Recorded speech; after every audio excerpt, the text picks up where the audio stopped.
ముఖ్యంగా మేము ఎక్కడ పడితే అక్కడ తీయకుండా కొన్ని ఆల్రెడీ ఓఈ ఉంటుంది, ఓవర్ ఎక్స్ప్లాయిటెడ్ విలేజెస్గా డిక్లేర్ కాబడతాయి. అటువంటి చోట ఇసుక తీసే ఆలోచన మా కార్పొరేషన్కు లేదు. ముఖ్యంగా నదులు రిజర్వాయర్లలో పూడిక తీయడం మీద ఎక్కువ ప్రయారిటీ ఇస్తున్నాం. అక్కడ రెండు లాభాలు జరుగుతున్నాయి.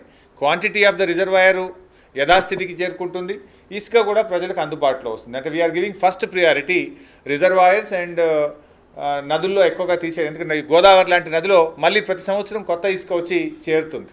మనం తీయకపోతే ఆ ఇసుక కిందికి వెళ్ళిపోతుంది. సో దాంట్లో మేము ఎక్కువ ప్రియారిటీ ఇవ్వాలని చెప్పి డిసైడ్ చేయడం జరిగింది. ఇది చాలా ట్రాన్స్పరెంట్గా పెట్టాం. ఎవరైనా ఇసుక కావాలనుకున్న వాళ్ళు వెబ్సైట్లో tsmdc.telangana.government.in దీని కింద డైరెక్ట్గా వెళ్ళి మీరు బుక్ చేసుకునేటువంటి అవకాశం ఉంది. tsmdc.telangana.gov.in. సో IN దీంతో ఎవరైనా ఈ వెబ్సైట్లోకి వెళ్ళండి, ఆన్లైన్ ద్వారా మీరు ఇసుకను బుక్ చేసుకునేటువంటి అవకాశం ఉంది. మీకు ఇంకేమైనా సందేహాలు ఉన్నట్టయితే ఒక కాల్ సెంటర్ని కూడా ఏర్పాటు చేయడం జరిగింది.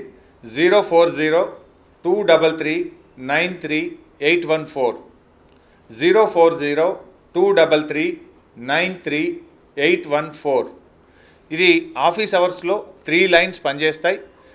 Any day on working day office అవర్స్లో మీరు ఈ నెంబర్కి కాల్ చేసి మీకు ఎటువంటి సమాచారం అడిగినా మా అధికారులు మీకు అందించడానికి సిద్ధంగా ఉంటారు.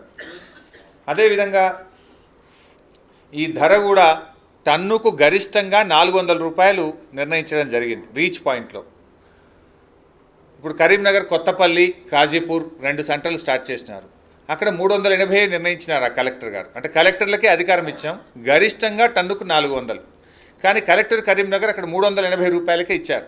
సో ఇసుక అక్కడ 380కే అందుబాటులో ఉంటుంది. ఎవరు కావాలనుకున్నా మీరు ఈ సేవలో కానీ, మీ సేవలో కానీ, డీడీ రూపంలో కానీ, ఆన్లైన్లో కానీ మీకు ఎన్ని టన్నులు కావాలనో ఇంటూ 380 రూపీస్ కట్టి ఆ రిసిప్ట్ను అక్కడ మీరు అందజేస్తే మీకు ఆ రిసిప్ట్ తీసుకొని మీరు తెచ్చుకున్నటువంటి వెహికల్లో ఇది లోడ్ చేయడం జరుగుతుంది. సో హైదరాబాద్కు తెచ్చుకోవడానికి ట్రాన్స్పోర్టేషన్ రేట్ కొంత క్యాలిక్యులేట్ చేసుకుంటాం. అంటే జిల్లాల్లో అయితే చాలా తక్కువ ధరలో ఇసుక వస్తుంది. హైదరాబాద్కు కూడా ఈ కొత్త విధానం వల్ల డెఫినెట్గా ఈ ధర చాలా తగ్గుతుంది. ఈరోజు 1500-2000 రూపాయలు ఉంది హైదరాబాద్లో. అంటే క్వాలిటీని బట్టి, షార్టేజ్ని బట్టి ధర పెరిగిపోతూ ఉంది. కానీ ఈరోజు మనం కరీంనగర్ నుంచి హైదరాబాద్ తెచ్చుకోవడానికి మనకు 900 నుంచి 1100 రూపాయల వరకు పడతా ఉంది. Again this depends on the lorry transporter పెట్టేటువంటి ధర మీద ఆధారపడుతుంది. సో ఇది 900 నుంచి 1000 రూపాయలకు వస్తుంది, 1100 వరకు వస్తుంది. ఇక్కడ ఒక్కటి గమనించాల్సింది ఏంటంటే వాళ్ళు గతంలో 40 టన్నులు 50 టన్నులు తెచ్చేవాళ్ళు. కానీ మనము ప్రభుత్వ పరంగా వితిన్ ద రూల్స్ చేస్తాం కనుక లారీలో 20 టన్నులే తెస్తాం. దాని ద్వారా ఏమవుతుంది, కొంత ట్రాన్స్పోర్టేషన్ కాస్ట్ పెరుగుతుంది. పెరిగినప్పటికీ ఈరోజు హైదరాబాదులో ఉన్న ధర కంటే తక్కువ ధరకే TSMDC ఇసుకను సరఫరా చేయగలుగుతుంది.